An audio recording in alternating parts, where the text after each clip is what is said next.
നമസ്കാരം. ടൈം മീഡിയയിലേക്ക് ഒരിക്കൽ കൂടി സ്വാഗതം. എൻ്റെ കയ്യിലിരിക്കുന്നത് ഒരു ക്രെഡിറ്റ് കാർഡാണ്. ഇത് ഞാൻ നിങ്ങൾക്ക് കഴിക്കാനായി തരാൻ പോവുകയാണ്. കഴിക്കാനായി നിങ്ങൾ ആരെങ്കിലും ഇത് തന്നാൽ മടി കൂടാതെ വാങ്ങി കഴിക്കുമോ? ഒരിക്കലുമില്ല.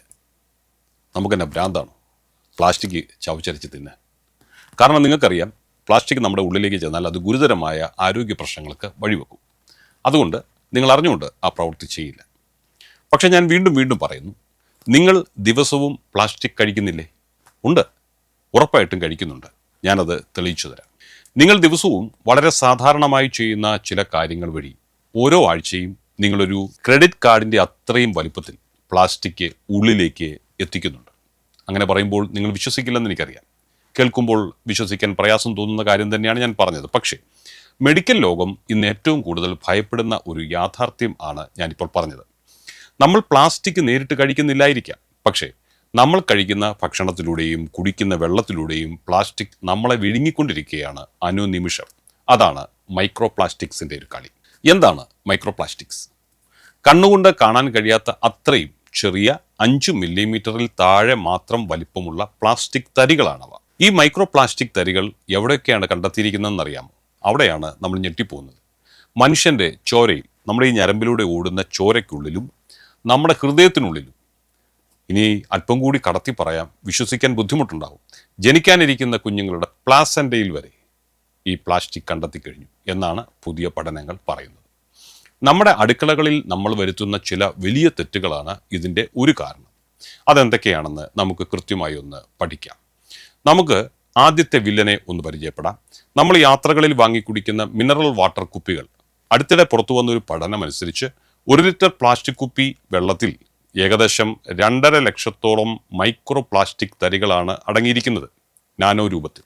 വാസ്തവത്തിൽ മൈക്രോ പ്ലാസ്റ്റിക് തരികളല്ല, നാനോ പ്ലാസ്റ്റിക് ആണത്. മൈക്രോ പ്ലാസ്റ്റിക്കിനേക്കാൾ വളരെ ചെറുതും മനുഷ്യകോശങ്ങളിലേക്കും രക്തത്തിലേക്കും നേരിട്ട് പ്രവേശിക്കാൻ കഴിയുന്നതുമായവയാണ് നാനോ പ്ലാസ്റ്റിക് എന്ന് മനസ്സിലാക്കിയാൽ ഈ വിഷയത്തിന്റെ ഗൗരവം എത്രമാത്രമുണ്ടെന്ന് നിങ്ങൾക്ക് വേഗത്തിൽ പിടികിട്ടും. അത്ര ചെറിയ തരികളായി നമ്മുടെ ഉള്ളിൽ ഇത് പ്രവേശിക്കുന്നു എന്നതിൻ്റെ തെളിവാണ് നമ്മുടെ ഹൃദയത്തിനുള്ളിലും പ്ലാസൻ്റയിലും വരെ ഇതിനെ കണ്ടെത്തുവാനുള്ള പ്രധാന കാരണം. പ്രത്യേകിച്ച് ഈ കുപ്പികൾ ചൂടേൽക്കുന്ന രീതിയിൽ വണ്ടികളിലോ കടകളുടെ മുമ്പിലോ ഒക്കെ ഇരിക്കുമ്പോൾ ഈ പ്ലാസ്റ്റിക് തരികൾ വളരെ വേഗത്തിൽ വെള്ളത്തിൽ അലിഞ്ഞു ചേരും. നിങ്ങൾ വഴിയിലൂടെ യാത്ര ചെയ്യുമ്പോൾ ചുറ്റുമൊന്ന് കണ്ണോടിച്ചാൽ പല കടകളുടെയും വെള്ളം നിറച്ചിരിക്കുന്ന കുപ്പികൾ പുറത്തു വെയിൽ കൊള്ളുന്ന അവസ്ഥയിൽ ഇരിക്കുന്നത് കാണാറില്ലേ? അതുപോലെ തന്നെ ചില വാഹനങ്ങളിൽ ഈ വെള്ളം കൊണ്ടുവന്ന് കണ്ടിട്ടില്ലേ? അട്ടിയടിക്കി വെച്ച് നന്നായി വെയിൽ കൊണ്ട് ഇത്തരം 100 കണക്കിന് കുപ്പികൾ വെയിലും മഴയും കൊണ്ടൊക്കെ യാത്ര ചെയ്യുന്നത് നിങ്ങൾ കണ്ടിട്ടില്ലേ? അപ്പോഴെല്ലാം സംഭവിക്കുന്നത് ഈ കുപ്പികളുടെ ഉള്ളിലുള്ള വെള്ളത്തിൽ അപകടകരമായ വിധത്തിൽ നാനോ പ്ലാസ്റ്റിക് ഘടകങ്ങൾ വർദ്ധിച്ചിട്ടുണ്ടാവും. ചുരുക്കത്തിൽ നമ്മൾ ദാഹം മാറ്റാനായി വാങ്ങിക്കുടിക്കുന്നത് ശുദ്ധമായ പച്ചവെള്ളമല്ല, മറിച്ച് കെമിക്കലുകൾ നിറഞ്ഞ ഒരു പ്ലാസ്റ്റിക് ലായനി തന്നെയാണ്. രണ്ടാമത്തെ വില്ലൻ ചൂടുള്ള പാഴ്സൽ ഭക്ഷണങ്ങളാണ്.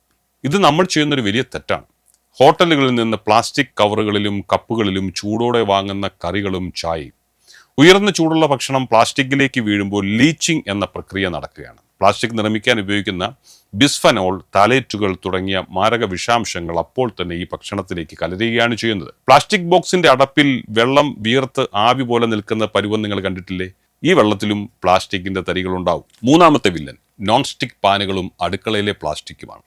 നമ്മുടെ അടുക്കളയിലെ നോൺ സ്റ്റിക് പാനുകളിൽ പോറലുകൾ വീഴുമ്പോൾ അതിലെ ടെഫ്ലോൺ കോട്ടിംഗ് ഭക്ഷണത്തിൽ കലരാൻ തുടങ്ങും. ഇതും ഒരുതരം പ്ലാസ്റ്റിക് പോലെ തന്നെയാണ്. അതുപോലെ പച്ചക്കറി മുറിക്കാൻ ഉപയോഗിക്കുന്ന പ്ലാസ്റ്റിക് ചോപ്പിംഗ് ബോർഡുകൾ പല വീടുകളിലുണ്ടാവും. ആ ബോർഡുകൾ എടുത്തൊന്ന് നിങ്ങൾ പരിശോധിച്ചാൽ ഇനി പറയുന്നത് മനസ്സിലാവും. കത്തി വെച്ച് നമ്മൾ അതിൽ മുറിക്കുമ്പോൾ പച്ചക്കറിയോടൊപ്പം ലക്ഷക്കണക്കിന് മൈക്രോ പ്ലാസ്റ്റിക് തരികളും കൂടിയാണ് നമ്മളുടെ കറിയോടൊപ്പം നമ്മൾ അരിഞ്ഞെടുക്കുന്നത്, വയറ്റിലേക്ക് ചെല്ലുന്നത്. ഈ മൈക്രോ പ്ലാസ്റ്റിക്സ് ശരീരത്തിലെത്തിയാൽ എന്താണ് കുഴപ്പം? അതാണല്ലോ ചോദ്യം. നമ്മുടെ ശരീരം ഇതൊരു ഫോറിൻ ഒബ്ജക്റ്റായി കണ്ട് പ്രതിരോധിക്കാനായി ശ്രമിക്കും. ഇത് ശരീരത്തിൽ വിട്ടുമാറാത്ത വീക്കങ്ങൾ, ഇൻഫ്ലമേഷൻ ഉണ്ടാക്കുന്നു. കൂടാതെ മനുഷ്യന്റെ ഹോർമോൺ വ്യവസ്ഥയെ ആകപ്പാടെ ഇത് തകിടം മറിക്കും. ചെറുപ്പക്കാരിൽ ഉണ്ടാകുന്ന വന്ധ്യത, തൈറോയ്ഡ് പ്രശ്നങ്ങൾ, ഒടുവിൽ ക്യാൻസറിലേക്ക് വരെ നയിക്കുന്ന കോശങ്ങളുടെ മാറ്റങ്ങളുടെ പിന്നിൽ ഈ മൈക്രോ പ്ലാസ്റ്റിക്സ് ഉണ്ടെന്നാണ് ശാസ്ത്രജ്ഞർ മുന്നറിയിപ്പ് നൽകുന്നത്. അപ്പോൾ പ്ലാസ്റ്റിക് പൂർണ്ണമായിട്ട് നമുക്ക് ഒഴിവാക്കാൻ പറ്റുമോ? പ്രായോഗികമായി പറഞ്ഞാൽ വലിയ പാടാണ്. കാരണം നമ്മുടെ ജീവിതത്തിൽ അതുപോലെ വന്നു കയറി ആധിപത്യം സ്ഥാപിച്ചിരിക്കുകയാണ് ഇപ്പോൾ പ്ലാസ്റ്റിക്. പക്ഷെ നമ്മുടെ ചില ശീലങ്ങൾ നമുക്ക് മാറ്റാൻ പറ്റും. അതിന് ആരുടെ അനുവാദത്തിൻ്റെ ആവശ്യമില്ല. നമുക്ക് എന്തൊക്കെ വ്യത്യാസങ്ങൾ വരുത്താം? നമ്മളുടെ യാത്രകളിൽ സ്റ്റീൽ അല്ലെങ്കിൽ ഗ്ലാസ് കുപ്പികളിൽ വെള്ളം കരുതാം. കുഴപ്പമില്ലല്ലോ. ഹോട്ടലുകളിൽ നിന്ന് ഭക്ഷണം വാങ്ങുമ്പോൾ അവർ തരുന്ന പ്ലാസ്റ്റിക് പാത്രങ്ങൾ ഒഴിവാക്കിയിട്ട് വീട്ടിൽ നിന്ന് സ്റ്റീൽ പാത്രങ്ങൾ കൊണ്ടുപോകാൻ മടി കാണിക്കാതിരിക്കുക. അല്ലെങ്കിൽ അവർ ചൂടോടെ ഒഴിച്ചു തരുന്ന പ്ലാസ്റ്റിക് കണ്ടെയ്നറുകളിലോ കൂടുകളിലോ ഒക്കെ നിങ്ങളുടെ ഭക്ഷണ സാധനം നിറച്ചുകൊണ്ട് വീട്ടിൽ കൊണ്ടുവന്ന് കഴിക്കേണ്ട ഒരു ദുരവസ്ഥ ഉണ്ടാകും. ഇത് നിങ്ങളെ കൂടുതൽ അപകടത്തിലാക്കും. ഇനി അടുക്കളയിൽ പ്ലാസ്റ്റിക് പാത്രങ്ങൾക്ക് പകരം ചില്ലു പാത്രങ്ങളിലോ സ്റ്റീൽ പാത്രങ്ങളിലോ കാര്യങ്ങളൊക്കെ ഒന്ന് ചെയ്തു നോക്കുക. നോൺ സ്റ്റിക്ക് മാറ്റി ഇരുമ്പ് പാത്രങ്ങളിലേക്കോ അല്ലെങ്കിൽ മൺപാത്രങ്ങളിലേക്കോ മാറുക.